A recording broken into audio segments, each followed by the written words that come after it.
Headshot को देव का call आया तो फोन उठाकर हेडशॉट ने कहा, मिस्टर देव, डोंट वरी, इस आदमी को आज हम ठिकाने लगा कर रहेंगे। अब आप कह रहे हैं तो मैं तसल्ली से सो सकता हूं, देव ने कहा। थंडर नाइट क्लब पहुंचकर शिवाय ने कार को पार्क किया और एंट्रेंस की तरफ भागते हुए गया। इस 5 मंजिल इमारत में शहर के सारे इल्लीगल काम होते थे।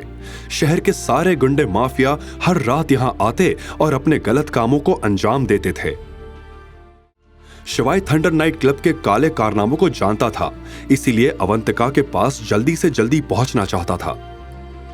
हेडशॉट ने कभी शिवाय उर्फ मेजर शिवा को नहीं देखा था, इसलिए उसे यह नहीं पता था कि वो किसे टारगेट कर रहा था।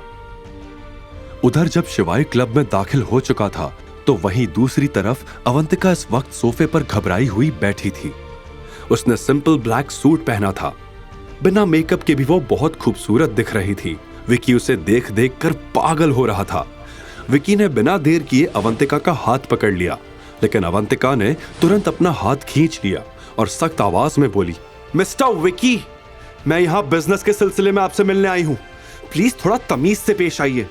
दरअसल रेखा ने अवंतिका को यह कहकर विकी से मिलने भेजा था कि विकी 2 करोड़ रुपए बजाज इंडस्ट्रीज में इन्वेस्ट करना चाहता है, जिसके लिए अग्रीमेंट पेपर पर अवंतिका को उनके साइन करवाने थे।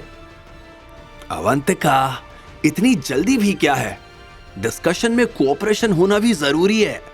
चलो साथ में डिनर करते हैं, फिर मूवी देखेंगे। इतना कहकर वो अवंतिका के करीब आने लगा और फिर बोला, मैंने सुना है तुम बजाज फैमिली की नाजायज औलाद हो। तुम्हारे लिए तो वो जिंदगी बहुत मुश्किल होगी। देखो, तुम्हारे कपड़े भी सस्ते ही लग रहे हैं, पर अगर तुम चाहो तो मैं तुम्हें हर महंगे ब्रांड के कपड़े दिला सकता हूं। मेरे पास पैसों की कमी नहीं है। आ जाओ मेरी बाहों में। ये सुनते ही अवंतिका का खून खौल गया।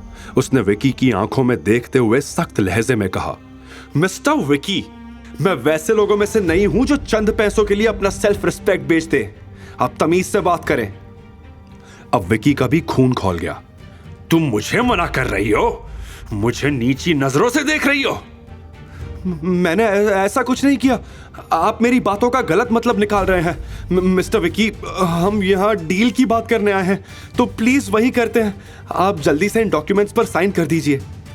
अवंतिका ने दोबारा हिचकिचाते हुए कहा।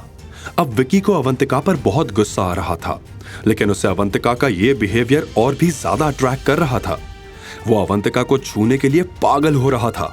उसने अवंतिका के सामने सील्ड वाइन बोतल रखते हुए कहा, ये बोतल खत्म कर लेते हैं, फिर तुम जहां कहोगी मैं वहां साइन कर दूंगा। अब अवंतिका से रहा नहीं गया। वो गुस्से में बोली, मिस्टर विकी, आपका मन है तो साइन कीजिए, वरना मत कीजिए। मैं चलती हूं। Good bye. इतना कहकर अवंतिका ने अपना बैग उठाया और वहां से जाने लगी। लेकिन जैसे ही वो उठकर जाने लगी, विकी पीछे से बोला, तुम्हें क्या लगता है ये पब्लिक वॉशरूम है? जब मन चाहा आ गए और चले गए। विकी ने यह बोलते हुए अपना हाथ हिलाया और अचानक प्राइवेट रूम का दरवाजा बंद हो गया। शिवाय थंडर नाइट क्लब के अंदर पहुंच चुका था, पर इतनी बड़ी इमारत में वो ढूंढना शुरू कहां से करे, ये समझ नहीं पा रहा था। हेडशॉट ने भी अपना पूरा मामला तैयार कर लिया था। बंदूक उसके हाथ में थी और शिकार उसके सामने। तभी शिवाय को एक गेट पर एक बॉडीगार्ड दिखा।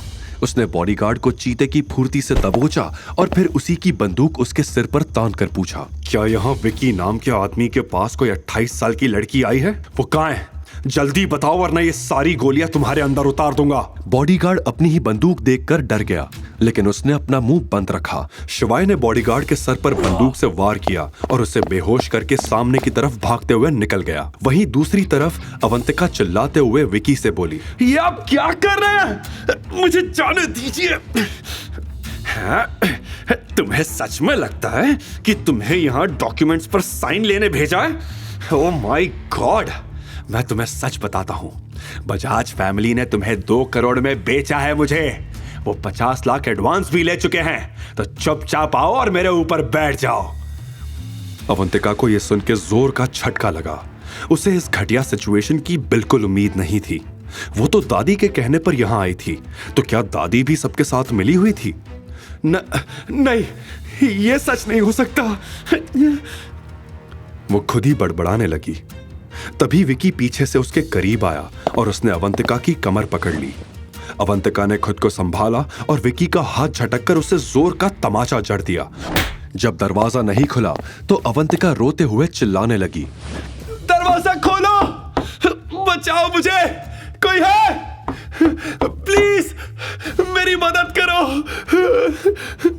आगे की कहानी जानने के लिए देखिए अगला एपिसोड सिर्फ पॉकेट एफएम के यूट्यूब चैनल पर। और शिवाय एक विनाशक के सारे एपिसोड्स को सुनने के लिए डिस्क्रिप्शन में दी लिंक से डाउनलोड करें पॉकेट एफएम ऐप।